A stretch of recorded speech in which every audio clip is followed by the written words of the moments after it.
So let's go a little bit into the history of influencers. How did they rise to prominence? It was mainly a result of the pandemic. There were people on YouTube before that also, but the kind of traction they got in the pandemic was unlike anything before. And initially, everybody celebrated their rise. I mean, great, new folks are entering the market. They're learning about personal finance, about investing. What nobody paid attention to is who is funding the Finfluencers. This is the question that we asked in our story around a month or two ago.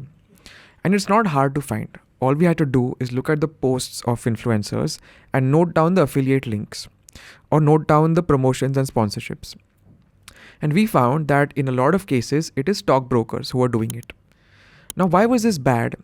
This was bad because the model was as follows, that if the Finfluencer's follower clicks on that affiliate link and he opens an account and trades to that broker, then the Finfluencer gets a cut out of every single commission.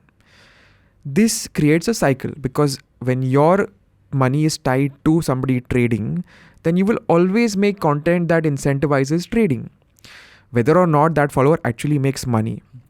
And there is SEBI data which shows that 89% of traders do not make money.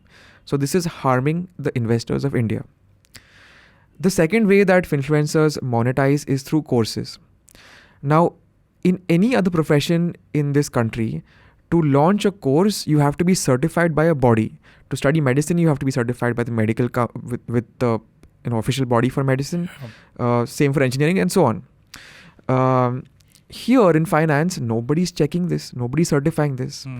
The third way is, the third issue rather, is that Finfluencers ideally should be disclosing if they are paid for a particular post or a video. Yeah. Some of them do. But there is no body checking this. So there is a body called the Advertising Standards Council of India, or ASCI, which is supposed to check this, and in some cases they do. So there are orders on the ASCI website against individual influencers. But ASCI has no legal powers. It cannot impose a single rupee of penalty. So as far as the influencers are concerned, it is as good as no regulation.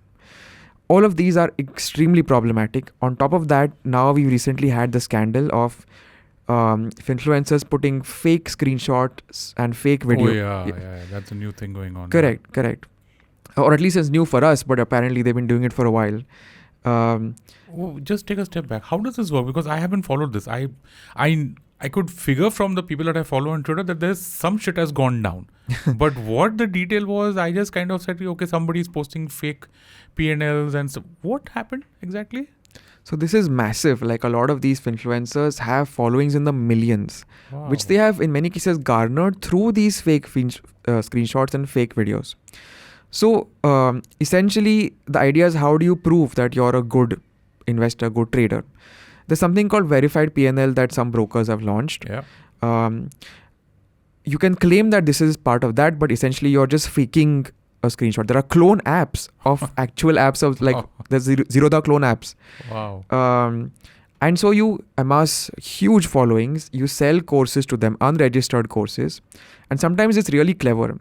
So they tell their followers that, don't pay me directly for this course because, if they get money directly and they provide stock tips, then that's clearly a violation of investment advice. Yeah. Open your brokerage account through this affiliate link. Broker will pay me. You take my tips. Okay. So this is the sort of nonsense that has gone on for a long, long time.